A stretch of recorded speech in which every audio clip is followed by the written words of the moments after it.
Hello, everyone. This is our ancient Greece vocabulary guided notes.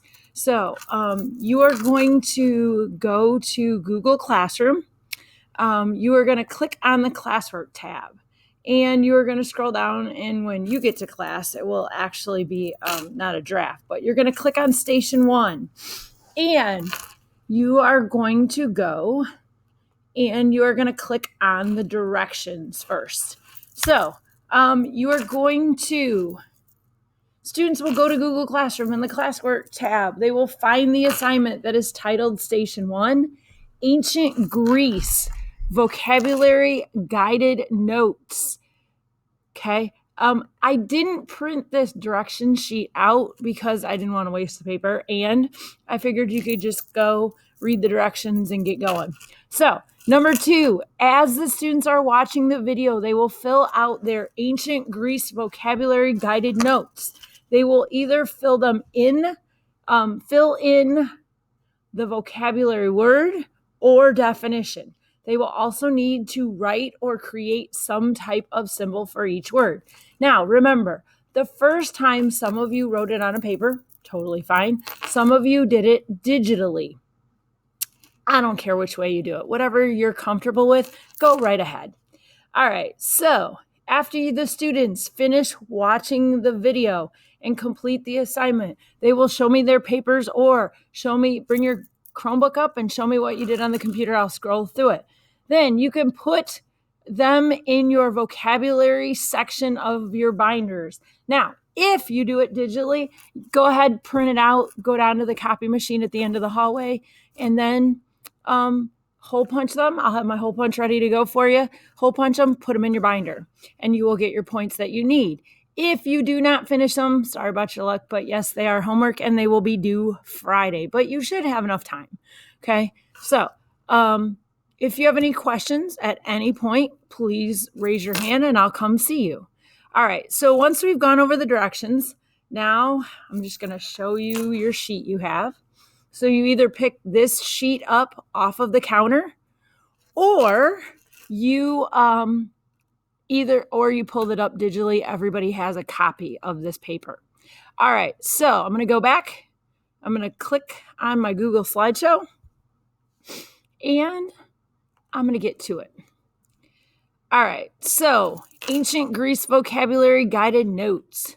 So our first word is peninsula, and it seems like a lot of you knew what peninsula was yesterday as I was listening over the last couple of days. Peninsula is a noun.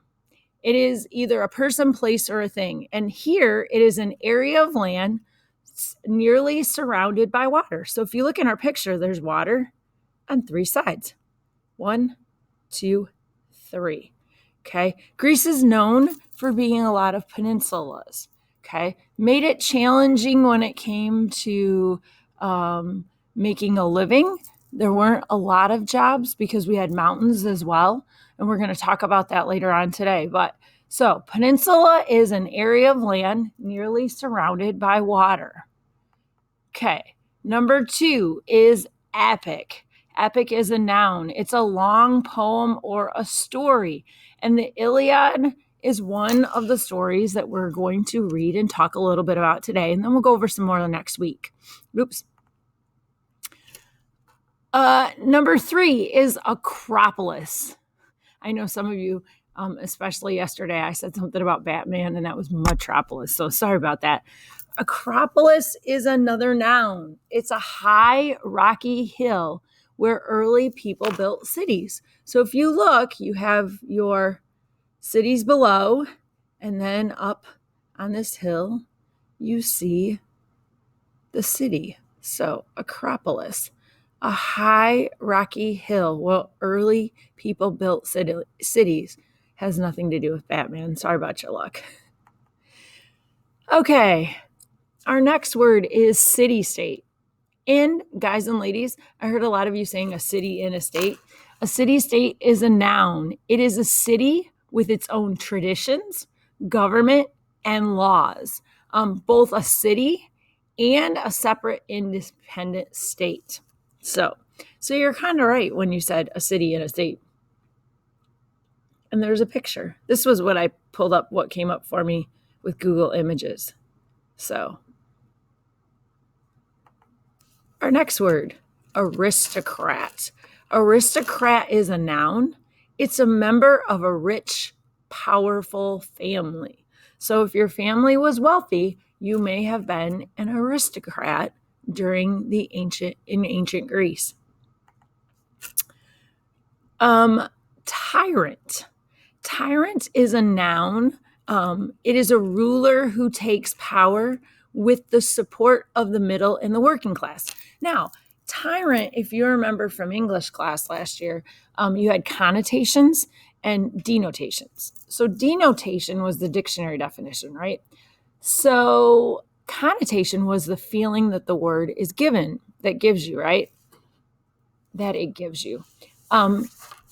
And tyrant, when you say that word, it kind of gives you kind of a negative, kind of an eerie feeling.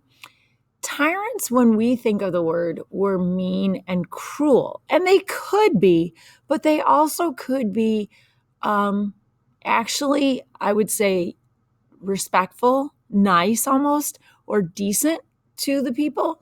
So it wasn't always a negative, mean ruler, but it could be. Our next word is democracy. A democracy is a noun. It's a thing. It's a form of government in which the citizens govern themselves. Now, I kind of gave you a clue in your vocabulary predictions, but as we're reading today, I want you to kind of think about what the democracy was like in ancient Greece and if it is similar or different from our democracy of modern day here in the United States. So, and hopefully you can be able to show me the similarities and the differences. The next word is tribute. Tribute is a noun, and it's a payment made by a less powerful state or nation to a more powerful one. So let's say that you lived in a very poor state and you wanted to make sure that the more powerful state basically maybe left you alone or kind of looked out or maybe took care of or made sure that they got along with you, you would give them a payment so that basically a payment.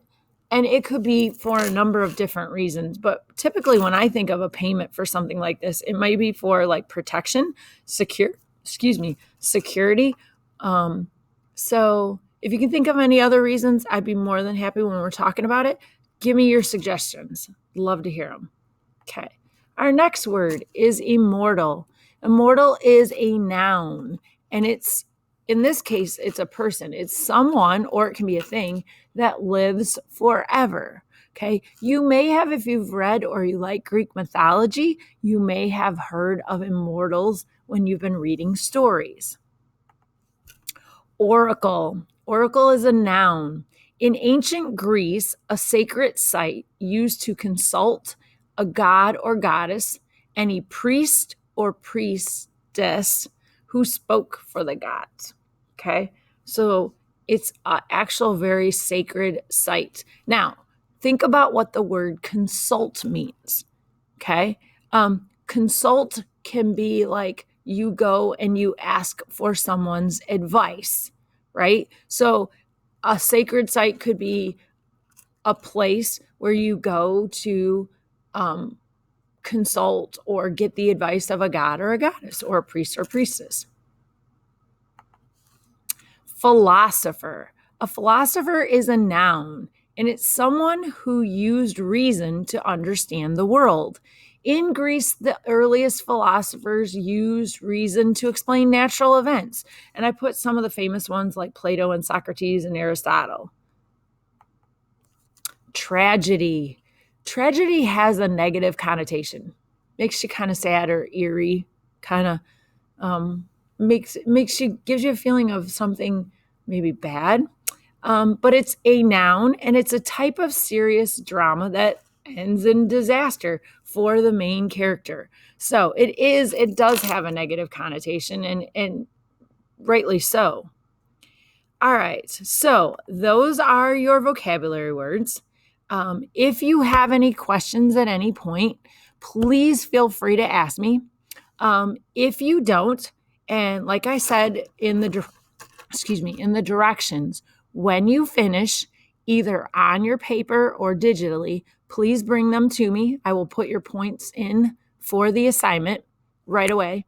And if you put the name of a Greek god that you know or you'd like to study about at the top of your paper, I will give you 3 PBIS shields. Also, if you say thank you, because I gave everyone 2 shields the previous couple days for working so well in groups, I will give you another shield. So you could get 4 today if you're listening to the video and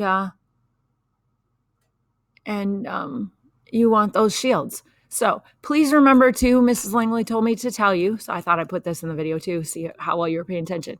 The PBIS store is open and you may buy things on Friday. So if you have any other questions on anything, please feel free to ask. If not, have a wonderful day.